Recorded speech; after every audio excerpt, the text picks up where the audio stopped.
मेशी गणातील विकासाचा नवा अध्याय लिहूया. उद्धव बाळासाहेब ठाकरे शिवसेनेच्या दावेदार, सौ सरला बापूसाहेब जाधव अनुभवी, प्रामाणिक आणि विकासाच्या वाटचालीसाठी कटिबद्ध. तुमचं एक मत मेशी गणाचा चेहरा मोहरा बदलू शकतं. विकासासाठी व सक्षम नेतृत्वासाठी सौ सरलाताईंचा विजय निश्चित करा.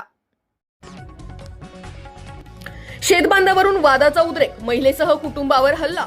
मालेगाव तालुक्यातील वाके शिवारात सामायिक शेतबांधावरील झाडे उपटण्याच्या कारणावरून शेजारील 2 कुटुंबांमध्ये तीव्र वाद होऊन मारहाणीची गंभीर घटना घडली आहे. या प्रकरणी मालेगाव तालुका पोलीस ठाण्यात गुन्हा रजिस्टर क्रमांक 0048/2025 नुसार विविध कलमान्वये गुन्हा दाखल करण्यात आलाय.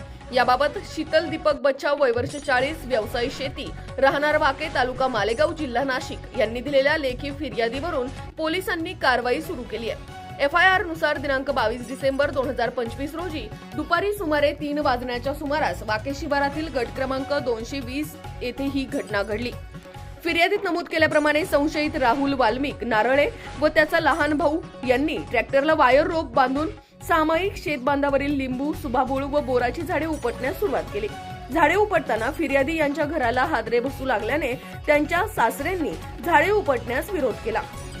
मात्र यावरून वाद वाढून शिवीगाळ व मारहाण झाल्याचा आरोप आहे.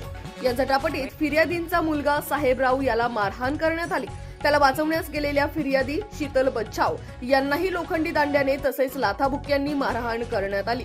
तसेच भांडण सोडवण्यासाठी आलेल्या त्यांची मुलगी गौरी हिलाही मारहाण झाल्याचं फिर्यादीत नमूद आहे. यावेळी जीवे मारण्याची धमकी दिल्याचाही उल्लेख FIR मध्ये आहे. घटनेनंतर परिसरातील नागरिकांनी तात्काळ धाव घेऊन भांडण थांबवले. जखमी कुटुंबियांनी सायंकाळी मालेगाव तालुका पोलीस ठाण्यात हजर राहून तक्रार दिली. पोलीस रोजनामच्यात नोंद क्रमांक 032 नुसार प्रकरणाची नोंद करण्यात आली आहे. या प्रकरणी आरोपींविरुद्ध भारतीय न्याय संहिता 2023 अंतर्गत कलम 118(1), 115(2), 351(2), 352 तसेच 3(5) अन्वये गुन्हा दाखल करण्यात आला असून पुढील तपास मालेगाव तालुका पोलीस करत आहेत. वैद्यकीय अहवालाच्या आधारे पुढील कायदेशीर कारवाई केली जाणार असल्याची माहिती पोलिसांनी दिली आहे. S9 न्यूज साठी गणेश शिंदे, मालेगाव. आपल्या चॅनलला नक्की सबस्क्राइब करा, बेल आयकॉन दाबायला विसरू नका.